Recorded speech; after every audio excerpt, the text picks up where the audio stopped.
final time in the 2018. It is 5 lights. Wind them up and let them go. Can the front row be able to hold up? Wow, that was a very big move from the Red Bull straight over to the right-hand side. Oh, it's a bit of nudging between the Haas and the Ferrari already as we come through Sandoval and up by Rivage. The front three have managed to get a little bit of a distance due to that particular impasse. Side by side coming up by Rivage into Massenet. Looks like everybody is able to behave themselves. No discarded carbon fiber as yet. Obviously, these two are fighting as we can see. If Nico Fury can get back within DRS range and bring Pro with him, we could have a four-way battle for the lead, as it does look like the guys behind are fairly equally spaced.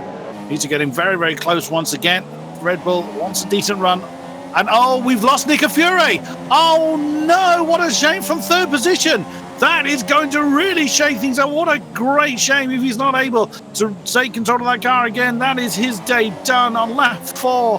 And Epic right onto the back of Cosmic Guile, and both of them into the pits. And Pro is not going to be ahead of Cosmic Guile, but Nico Fiore stays ahead. Cosmic Guile does feed out ahead of Pro, so that early pit stop has unfortunately not worked out for the Haas driver as he feeds out right behind the race leader. But he is ahead of Epic. My mistake, he is ahead of Epic, so it has actually worked out for him exceptionally well. Yeah, absolutely. That's brought Pro right up into essentially the top three, brought it into a net second position. Look at this. Look how close. You did call a three-way battle, and here it is for the effective lead, the McLaren of that's Ollie D that's in the back. He's not too far on the back of this either, so it could well become a four-car train. And there is indeed the ghosted Ferrari of Nico Fiore. I can't see the luck for the boy at all. Oh, look at this. The Haas really on the case of the Mercedes. He's going to have a look on the outside of Sandoval. Not really much of an overtaking chance there. Oh, wow. The ghosted Ferrari, I think, put the Mercedes off a little bit. But the Haas is pushing the Mercedes up by Rivage. Not able to do anything with it, though. But that will help. Ollie D get into this battle as well. If anything, this race has given us quite a lot of surprises. One that we're not seeing so much of in the PS4 side.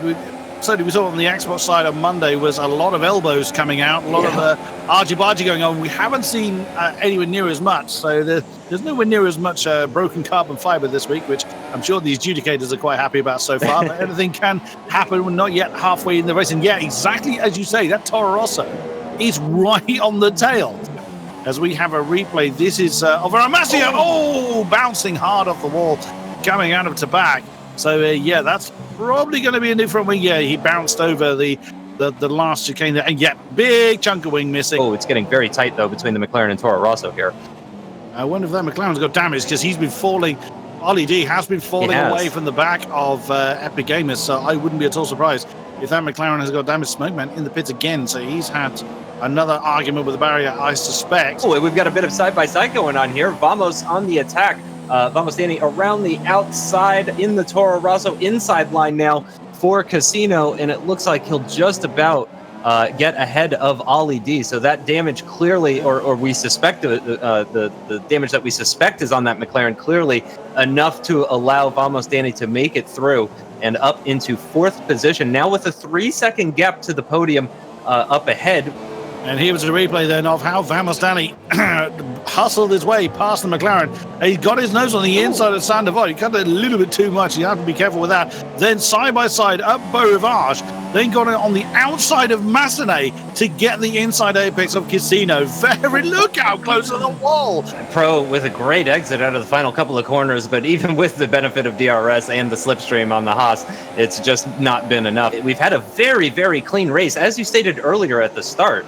Very clean race we're seeing here on the PlayStation side, so huge kudos to those guys for keeping it clean, as both the Mercedes and the Haas are climbing all over the inside curve at the Grand Hotel hairpin there, coming out of Portier with the Red Bull of Epic Gamer, of course, in close tow, really not that far behind. Even through the tunnel, there's only about 1.1 seconds separating all three of these cars. And the stewards, though, Renault Alvaro Masia up the inside of Sorrow. Wow, at Mirabeau, that's not what I mean. He came in just in a fury of smoke and fire. This is the top three. Cosmic Guile leading Pro Pro 46 with Epic Gamer right behind them as well. And this is pretty much how it's been since the start of the race, more or less, with Pro getting the jump during the pit stop phase. Again, made that jump on Epic Gamer, got himself up into the top 3. And Nico Fiore, unfortunately, falling out of that battle. I can't help but feel that we were maybe robbed of another participant in this battle, Chris.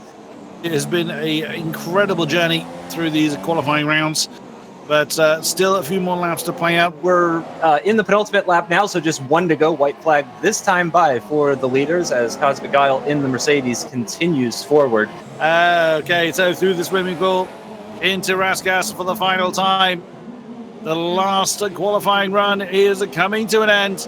Through the final corner, your winner here in Monte Carlo is the Mercedes of Cosmic Guile, very closely followed by the Haas of Pro, and then Epic Gamer taking home third.